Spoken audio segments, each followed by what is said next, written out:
Salaam gërëm di leen di sant yéen suñu mbokki journalistes yi fi ñëw tey pour couvrir suñu conférence de presse damay njëkk a door conférence bi. Distingués invités, chers journalistes, chers camarades de Sénégal bi ñu bokk. C'est avec, je voudrais dire, sénégalaise. On ne peut pas reprocher à un journaliste d'exercer sa profession. Et j'espère bien sûr que la fameuse information qui circule, je voudrais aussi dire que c'est avec gravité que nous avons accueilli lundi dernier une annonce relative. Nous partageons la souffrance du peuple sénégalais, éprouvé depuis 18 mois par la cherté de la vie, la perte d'emploi, la pression. Mais encore faut-il qu'elle soit réelle. Cette annonce semble tout sauf sincère. Dans un contexte de désordre budgétaire inquiétant et de promesses économiques non tenues. Elle ressemble davantage à un réflexe politique désespéré qu'à... Pendant que le gouvernement parle de baisse, les Sénégalais vivent la hausse. Hausse des prix, hausse des taxes, hausse des frustrations. Les nouvelles mesures fiscales destinées à rapporter plusieurs centaines de milliards de francs CFA dès 2026, entre autres, extension du droit de timbre à tous les paiements en espèces, prélèvement sur les transactions, retenue sur les jeux et paris et j'en passe. Dans le même temps, alors qu'on constate l'explosion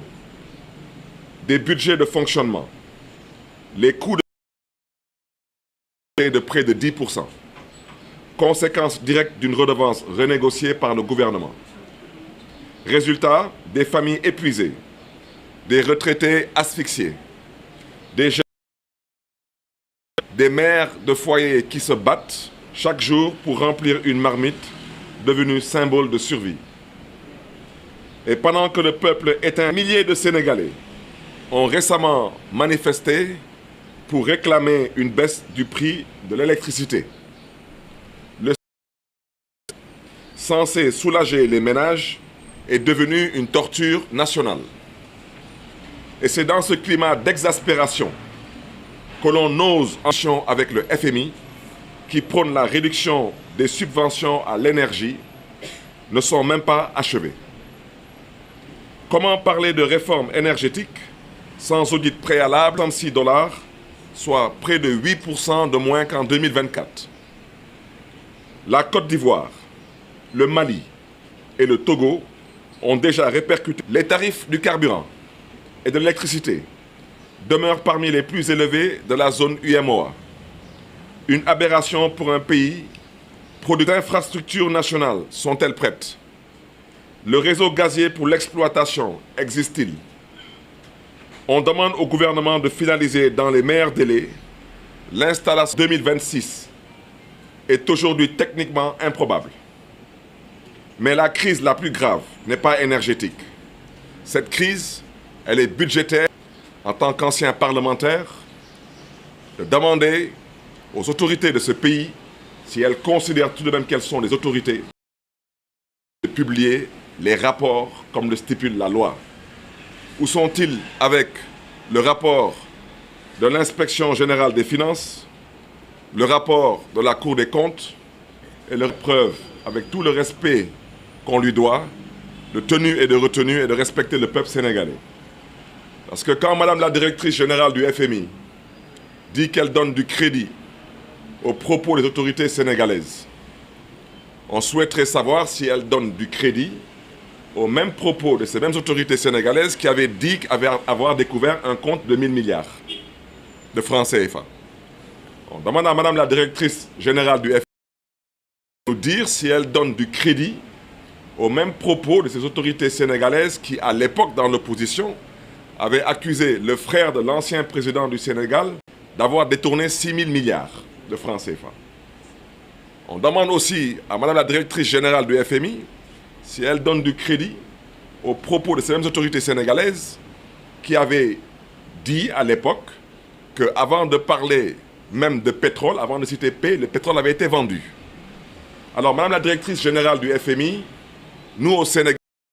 un peu trop habitués aux mensonges et à la manipulation. Donc le crédit que vous souhaiteriez donner aux propos de ces autorités sénégalaises, on vous prie de bien vouloir garder ce crédit pour vous. Parce que nous, pendant ce temps, nous savons à quoi nous en tenir. Et je souhaiterais surtout dire, à l'endroit de Madame la directrice générale du FMI, qui s'est exprimée en anglais, qu'en toute modestie, nous parlons anglais et nous comprenons anglais. Madame la directrice a parlé de misreporting et de dette cachée. If there is a misreporting, you should be able to say how that happened and not why it happened. If there is a hidden debt, you should be able to say how that happened and not why it happened. And I would also like to say that if there is a hidden debt, then that means that it doesn't need to be paid back. Ce que je veux dire par là, c'est que s'il y a une dette cachée, on n'a pas besoin de la rembourser. Que je le sache. Ça veut dire que si vous devez de l'argent à votre banque, et la banque n'a pas vu que vous lui devez de l'argent, ce n'est pas la peine de rembourser la dette. Donc, il faudrait que Madame la directrice générale du FMI nous explique, à l'exception du marché régional, quand le Sénégal emprunte, que ce soit en bilatéral ou en multilatéral à l'international, nous empruntons en devises. Alors que Madame la directrice du FMI nous dise depuis quand et par quels canaux l'argent que nous empruntons au niveau des institutions de Bretton Woods arrive directement dans le compte du Trésor sénégalais, sans passer par la Banque centrale. Donc, s'il y a une dette cachée, il faut qu'on se comprenne. Ça veut dire que, premièrement, le directeur du FMI pour l'Afrique doit être viré. Tous les fonctionnaires du FMI qui sont ici en fonction à Dakar doivent être virés. Et tous les fonctionnaires de la Banque centrale doivent tous être virés pour incompétence notoire. Donc, Madame la directrice, on vous prie de bien vouloir respecter l'intelligence des Sénégalais et ne pas nous parler de dette cachée. Maintenant, nous comprenons aisément qu'il y a de l'ingénierie financière. Nous comprendrons qu'il y a un jeu de chiffres. Et nous comprenons peut-être même qu'il y a éventuellement un transfert ou un report de dette. Ça se fait. Surtout quand on nous dit qu'il semblerait que cette dette cachée soit contractée au niveau de certaines banques locales. Donc, je souhaiterais savoir aussi à quoi servent les missions, contrôle et d'échange. Depuis la loi numéro 90-07 du 26 juin 1990, la distinction est pourtant claire. Les dettes des sociétés parapubliques, comme la Sénélec, la SONES, Petrosen, Apix, AIBD ne relèvent pas de la dette souveraine. Je donne un exemple. En tant que maire de Dakar, j'ai voulu construire l'hôpital des Parcelles Assainies. Je cherchais de l'argent. Pourtant, en bonne et due forme. Tout le monde sait que la mairie de Dakar est une personne morale qui dispose d'un budget annuel. Et dans la nomenclature budgétaire, tout le monde sait qu'il y a des rubriques budgétaires qui sont consacrées au remboursement des prêts. À dire qu'au cas où la mairie de Dakar serait en banqueroute ou disparaîtrait, elle s'engage à rembourser cet argent. Mais ce n'est pas une dette de l'État du Sénégal. décide de contracter un prêt et qu'il aille acheter des Airbus ou des Boeing, mais ce n'est pas une dette de l'État du Sénégal, c'est une dette qui sera remboursée une fois de plus et créer un récit autour d'une dette construite. Les universités, les routes, les autoponts. Le président Abdoulaye Wade s'est endetté et a endetté le Sénégal pour financer son développement. Qui n'est pas aujourd'hui fier de voir une autoroute à péage, un aéroport et j'en passe. Ces gens-là ont emprunté autant d'argent que le président Macky Sall l'a fait en 2 mandats. Est-ce qu'il y a un journaliste ici qui est capable de nous montrer un seul rond-point qu'ils ont pu construire en 1 an et demi? Un seul rond-point. Alors franchement, quand on n'a rien à dire, on ferait mieux de se taire. Nous exigeons la transparence totale sur la dette, y compris surtout sur les eurobonds qui ont été émis depuis 2024. À quelle fin? À quel taux? À quelle échéance? Et surtout, à quel coût pour les générations futures? Le peuple sénégalais a le droit de savoir ce qui s'est négocié en son nom. Et pendant qu'on parle de dette, que sont devenus les fonds destinés aux urgences? Les 8 milliards annoncés pour les sinistrés des inondations n'ont connu aucun bénéficiaire identifié, aucun rapport d'exécution budgétaire publié, pas une seule ligne de traçabilité. Les 5 milliards débloqués pour indemniser des supposées victimes des manifestations n'ont, eux, aucune base légale. 2 décisions graves, contraires à la loi, ni décret, ni arrêté, ni loi des finances rectificatives connues du grand public. À cela s'ajoutent d'autres scandales persistants, de l'ASER et de l'ONAS, marché opaque, surfacturation, inachèvement, absence de contrôle parlementaire et citoyen. Nous exigeons un audit public, complet et indépendant de ces 2 institutions particulièrement. Sous ce rapport, nous apportons ardemment notre appui à l'honorable député Thierno Alassane Sall et à nos camarades de Gumsebop pour les initiatives visant à renforcer la transparence dans la gestion des ressources publiques. Cela, conformément aux dispositions de la loi du 26 août 2025, qui garantit à chaque citoyen le droit d'obtenir des informations détenues par les institutions publiques et certains acteurs privés investis d'une mission de service public. Et puisque le président lui-même a récemment ordonné l'évaluation du plan de redressement économique et social, qu'il aille jusqu'au bout, qu'il publie les chiffres, les rapports, les impacts, que le président dise la vérité au pays, parce que ce pays a besoin de vérité. Sénégal Béni Bokk refuse les effets d'annonce et les politiques d'illusion. Nous parlons ici au nom du peuple et pas contre un parti, pour ne pas dire pas contre un clan. Nous apportons notre soutien aux commerçants déguerpis, aux travailleurs du BTP, aux sinistrés des inondations et à toutes les familles sénégalaises qui vivent dans la dignité malgré la difficulté. Nous appelons à une mobilisation citoyenne, pacifique, autour du mouvement Rappel à l'ordre le 8 novembre, fondé sur un seul principe, la vérité publique. À ce stade, je voudrais dire que le mouvement Sénégal Béni Bokk se mobilisera fortement. Nous répondrons à cet appel. Il est temps qu'ensemble, qu'on siffle la fin de la récréation. Je voudrais me réjouir aussi de la délégation du FDR que j'ai reçue aujourd'hui, avec certains colistiers de Sénégal Béni Bokk, surtout certains camarades de Rappel à l'ordre, pour la manifestation initiée par le mouvement FDR ce 31 octobre. Et dire que nous ne sommes peut-être pas membres du FDR, mais nous considérons aujourd'hui que nous avons le devoir et la responsabilité de répondre à toutes les initiatives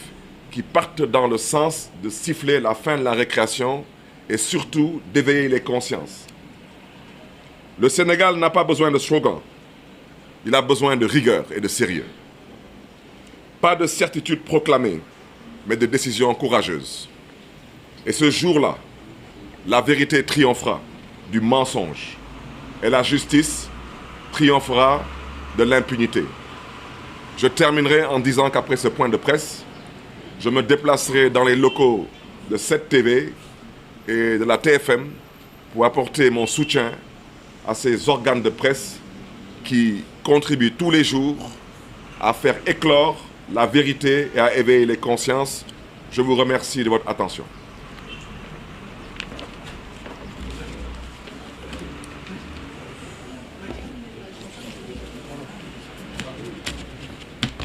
asalaamaaleykum mbokk yi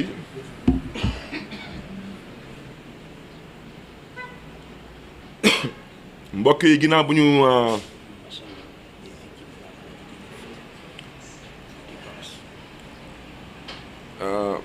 bu ñu sante yàlla ñu ngi nuyu suñu mbokki journalistes yi nuyu tamit askanu Sénégal di nuyu tamit suñu mbokk yi ñu bokkal Sénégal bi ñuy bokk di leen di jox yéen ñëpp seen wàccuwaay di njëkk a massawu nag bu baax a baax suñu mbokk yi di Maïmouna Ndour Faye bu jiite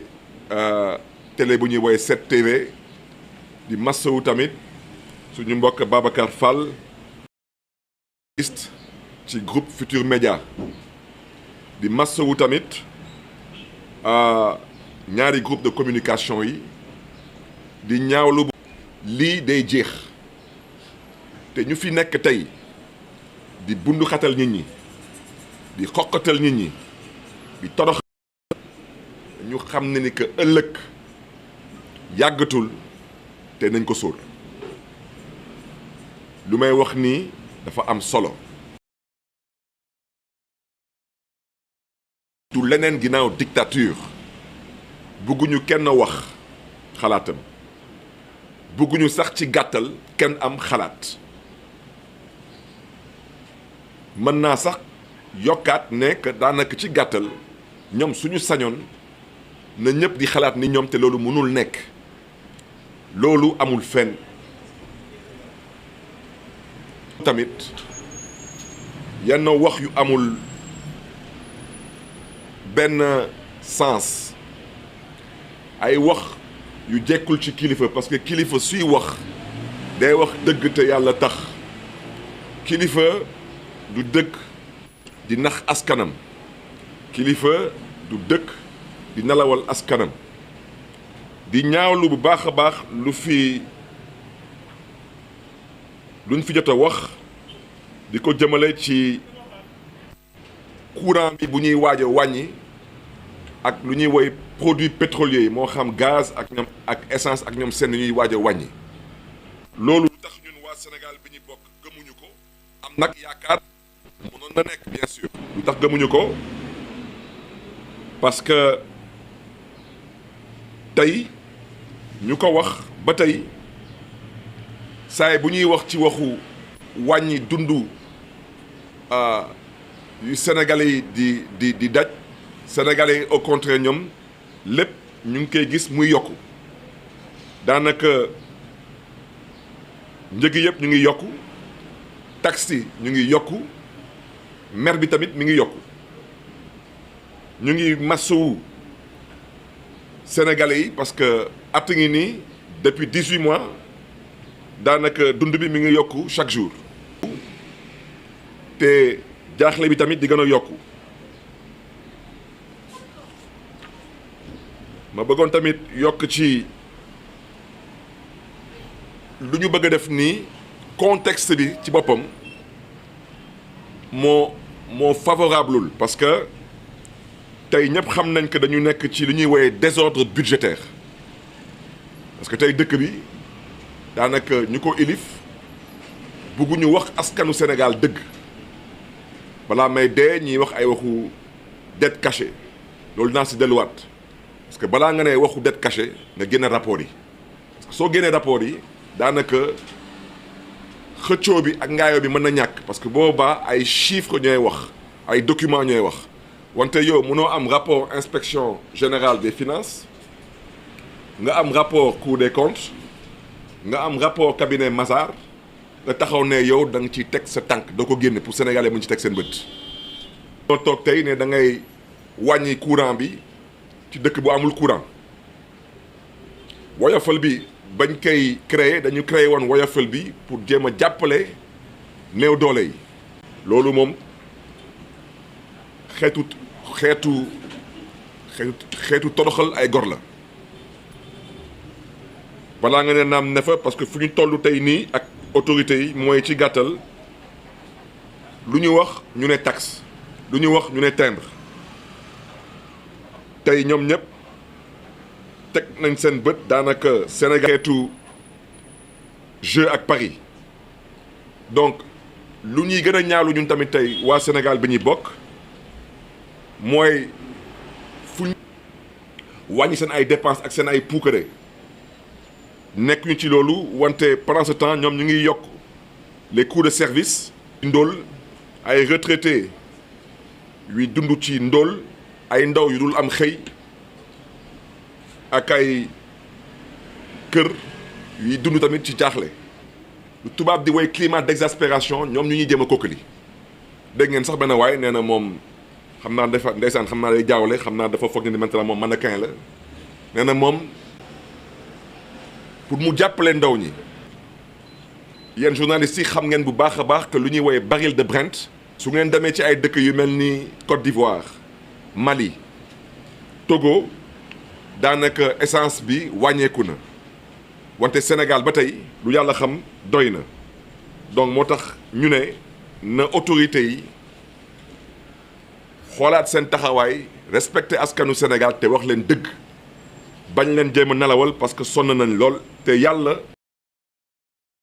tey lépp lu jëm ci mbiru essence ak courant Sénégal lu muy pratiquer ci ay prix ci zone UEMOA peut-être loolu moo gën a élevé que yeneen dëkk yi.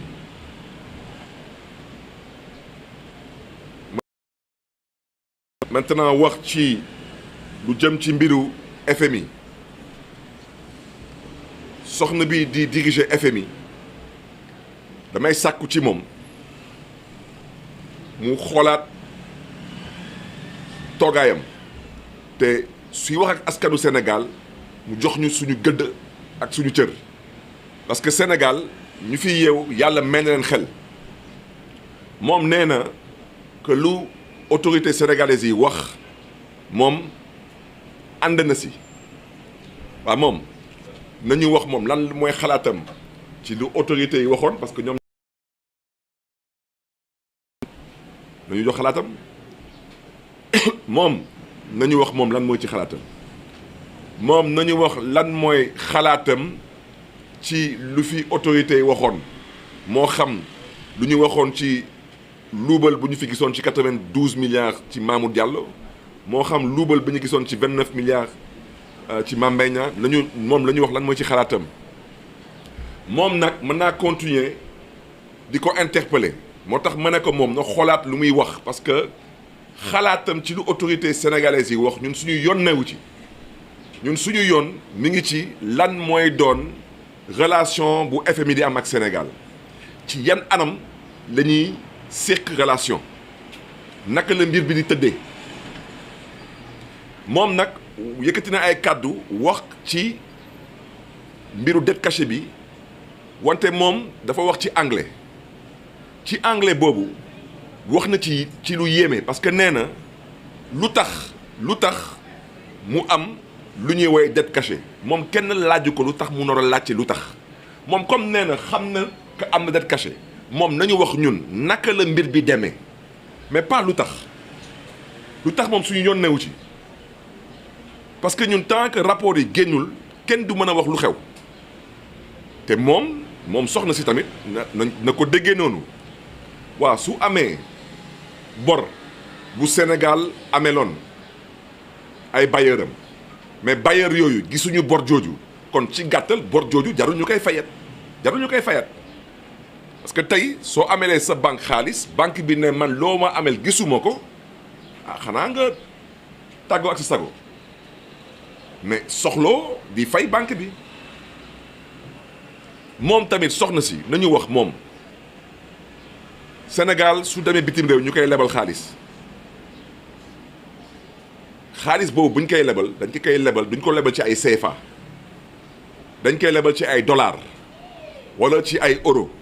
mais xaalis jooju du jógee foofu Fonds monétaire international rek ñëw directement ci compte trésor dafa am fu muy jaar banque centrale lay jaar banque centrale mooy jël xaalis jooju daal di ko convertir ci ay CFA kon wax dëgg yàlla mbokk yi lu toll ci koppar jooju lu ñuy wax xaw ma ñaata ci ay milliards waa su amee ku ko nëbb mais fan la ko dugal suufu lalam daf ko yóbbu bitim réew daf ko dugal ci koofram fan la ko dugal dafa jënd ay kër dafa jënd ay immeuble fan la ko dugal xanaa xaalis jooju peut-être la benn waay tibb ci 1000 milliards mais ba tey kenn gisul compte 1000 milliards boobu moo tax lu may wax dafa am solo parce que mënuñu la fal nga tële nga cuune yokk ci ñàkk a wax dëgg toog ci nag ne maintenant da ngay yokk ci bëgg a nelawal nit ñi un coup ay waxu det caché un autre coup ay dañuy wàññi courant bi loolu yëpp ay xeetu dóor marto la un autre coup dañuy dem defi un peu de mannequinat le 8 novembre loolu yëpp ay xeetu dóor marto la da ngaa tële da ngaa cuune mënoo wante na nga góorgóorlu ba wax dëgg soo mu lay wax dëgg nga noppite màndu loolu may wax ci kon nag mbokk yi lu ma ci bëgg tamit yokk di ko wax askanu Sénégal man ba may yor signature ci mairie de Dakar bëggoon naa tabax benn hôpital fële ci Parcelles Assainies hôpital jooju damaa soxla woon lu toll ci 25 milliards mairie de Dakar amoon terrain titre foncier mairie de Dakar am budget ci budget mairie de Dakar ñëpp xam nañ que ci lu ñuy wooyee ci nomenclature budgétaire bi am na benn poste budgétaire pour mën a fay ay bor mais fépp fu ma dem ci banque yi xool leen lu toll ni ville de Dakar bëgg a tabax lu mel ni hôpital Parcelles Assainies pour la banlieue pour désengorger hôpitaux yi nekk Dakar banque yi yëpp ne ma il faut nga dem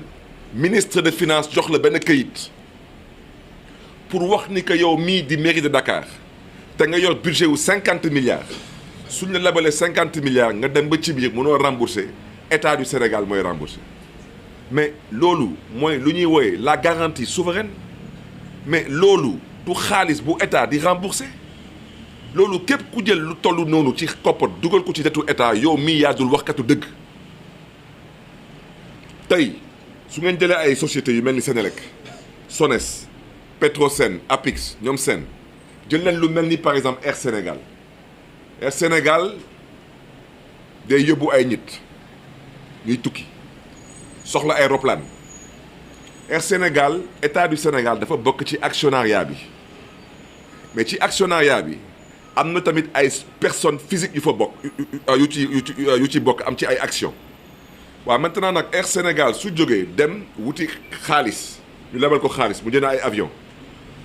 mu dem ba ci biir ñu ne ko xaalis bi yaa koy fay mais Air Sénégal bien sûr que moo koy fay amul sañ-sañ taxaw ne nii état du Sénégal moo koy fay parce que état du Sénégal moom moo jox garantie souveraine donc il faut que ñu wax sénégalais yi dëgg ma bëggoon tamit à ce stade là ma bëggoon jaajëfee te sargal président Macky Sall musuma ànd ak moom wante président Macky Sall jël na ay bor ci suñu tur ñun ñëpp wante bu muy jël ay bor dafa financer le développement du Sénégal tey képp kuy doomu Sénégal foo dem biir Afrique di nga bàkkoo même soo demee ci ay dëkk yu ëpp a koppar Sénégal dam leen fi Côte d'Ivoire amuñu TER amuñu BRT te ñooñu ëpp xaalis fuuf président Macky Sall tabax na fi ay hôpitaux tabax na fi ay universités joxe na fi ay bourses pour les familles défavorisées joxe na fi ay bourses pour xale yi mën dem jàngi école il a équipé l'armée, la gendarmerie, la police pour sécuriser ce pays. Président Abdoulaye Wade jël na ay bor ci suñu tur ñu ñëpp wante kan mooy sénégalais te saay boo yéegee autoroute à péage doo kontaan kan mooy dem AIBD ba rus kan mooy am gan muy wàcc AIBD ngay rus ñoom ñu ngi nii tële cuune ñàkk di wax dëgg du ngeen fi gis benn rond-point bu ñu fi tabax te lu ñu jël ci ay xaalis su ngeen ko defee une comparaison ak lu Macky Sall jël daanaka lu Macky Sall jël en 12 ans ñoom jël nañ lu ëpp 70% de loolu en 18 mois kon nag il faut qu'on dise aux Sénégalais la vérité moo tax mbokk yi foofu laay daanelee bugguma sax sori ci yenn xeetu ñàkk wax dëgg pour ne pas dire yenn xeetu dóor marto parce que ñoom ñoo fi yëgal askan wi que joxe nañu juróom-ñetti milliards suñu mbokk yu nekkoon ci inondation yi ñooñu daal wër nañ dëkk bi yëpp kenn gisu ci dara kenn jotul dara ñoom tamit ñoo fi wax joxe nañ juróomi milliards seen ay partisans ñoom ñu doon toj ak taal réew mi loolu dinañ si delluwaat parce que lii ay deniers publics la ma bëgg a wax ji leer en matière de deniers publics il n'y a pas de prescription ñu dégg lu ma leen wax xam nañ fi may waxee te suba yàggatul te je l'ai toujours dit et je l'ai répété dëkk bi tollu na benn situation fu ngeen xam ne ni tey balaa may dee dañuy jàpp ni kii mooy ku bon ki kee mooy ku baax Massamba mooy Mademba Mademba yi Massamba c'est 6 et 9 kenn tanewul sa morom quel que soit leur rang je répète la même phrase leur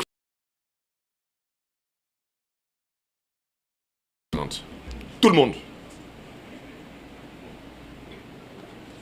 duma nag wax ci waxu scandalu Azer ak Onaz mais jaajëfe bu baax a baax honorable député Thierno Alassane Sall gàcce mënul passé ngay wóor ay poto lampe gisoo ci dara ngay wut lampe bu tàkk gisoo fa dara gàcce mënul passé loolu di gërëm tamit suma rakk Bougane Gueye Dany ak waa gëm sa bopp ci seen taxawaay ci jéem a yee askan wi am na solo parce que la loi du 26 août 2025 moo leen ko may ci sañ-sañ président de la république nag maa ngi koy interpellé parce que moom moo fi taxaw ne day woote évaluation du plan de redressement économique et social te wax naa ko nee naa Sénégal dafa soxla dëgg kon président de la république ginnaaw bu mu waxee loolu moom ci boppam na publier chiffres yi na publier rapport yi ak seen impact te président tamit ci boppam ñu ngi sàkku ci moom comme moom institution la ci yar ak teggin na wax askanu Sénégal dëgg ay y a plus de marge de manœuvre ay xeetu wax yu mel noonu yooyu ay wax yu askan wi mënul dégg parce que faluñu leen pour ngeen toog fii di ñu kokkali ak di ñu wax lu mën a nekk ak lu mënul nekk dañ leen fal pour que lu mënul nekk mu mën a nekk loolu mooy dëgg te ngeen def ci seen kéem kattan mooy di masso bu baax a baax ambulant yi ak képp ku nekk ci mbedd bi te ñu dégeer pire la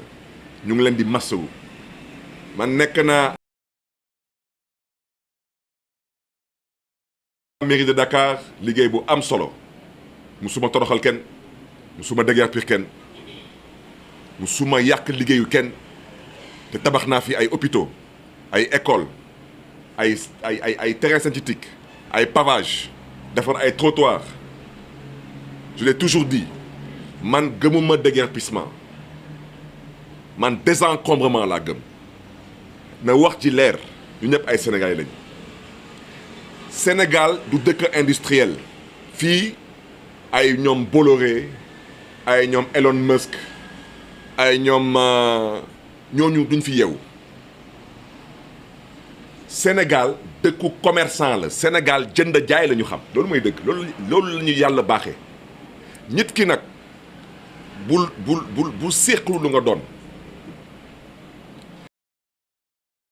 visiter dëkk bu mel ni Singapour wala dëkk bu mel ni New York da ngay dem pour dem xooli ay gratte-ciel mais képp ku dem ci ay dëkk yu mel ni ay Marrakech da ngay dem pour dem visiter ji ay souk. Il suffit seulement de réorganiser le commerce yow munoo toog lépp lu nga wax sa askan gisuñu ci dara lépp lu nga diggoon sa askan dara du ci dëgg créé fi ay xëy au contraire nit ñi ñu ñàkk seen ay liggéey nit ñi joxoo leen dépense nit ñi yoroo leen yow nga xaar ba ñu ne suba la école di ubbi ngay toroxal nit ñi ci mbedd bi di déguerpir nit ñi à quelle fin que nga toog nga ne par exemple en centre-ville nous allons prendre des mesures par exemple charrette du fi daw qu'en centre-ville parce que tout de même c'est l'image du pays mais ngay dem ay Kër Massar mais mbokk yu fa nekk mais dañuy yeewu le matin dañuy taaba dañuy dem dàq ji dépense duñu ay sàcc loolu mooy dëgg kon ñooñu dañ leen di massawu tamit liggéeykat yu nekk ci BTP di massawu suñu mbokk yu nekk ci mbënd bi di massawu nag képp ku yeewu Sénégal te ndóol mu ngi lay bëgg a rey moo tax mbokk yi le 8 novembre ñuy sàkku ci Sénégalais yi fépp fu ñu munti ne su leen seen jot su leen ko mayee nañu ñëw wuyu si le mouvement rappel à l'ordre fële ci terrain bu nekk ci VDN bi mooy terrain football bu mag bi ñun nag waa Sénégal bi ñuy bokk dinañ ci dugal suñu loxo bu baax a baax dinañ mobiliser wu dinañ ci dugal suñu kattan parce que lu jot nag jot na parce que yebel bu ñuy wootee Sénégal ak nappaate bu ñuy wootee Sénégal dina fi dakk dina dakk par nii ou par naa day dakk ñun lu ñu gëm mooy république ci kaw ñu ilif réew mi gëm république wante comme dafa am ay nit yu nekk ci dëkk bi ñu jël suñu yaakaar dajale suñu yelluwaan dénk leen ko ñoom ñuy woote gatsa ak gëm gatsa ala kulli aal dëkk bi moom on va se respecter te yàggatul on va bientôt se respecter incha allah di gërëm tamit suñu mbokk yi du FDR ñëw nañ tey seet si ñu pour yëgal ñu seen benn xew-xew bu ñuy am le 31 ci weer bi mooy fii ak ñaari fan jox nañ leen suñu kàddu mooy fépp fu ay nit di jóg moo xam syndicat moo xam force politique moo xam société civile fépp fu ñu woote tey pour mën a siggil Sénégal mën a xeex ngir aafiya am Sénégal dinañ ci taxaw dinañ fa teew dinañ ci dugal suñu loxo loolu moo nekkoon kàddu yi mbokk yi te fu may daanele daal mooy wax leen daal su ma jógee fii incha allah dama fas yéene dem fële ci groupe 7TV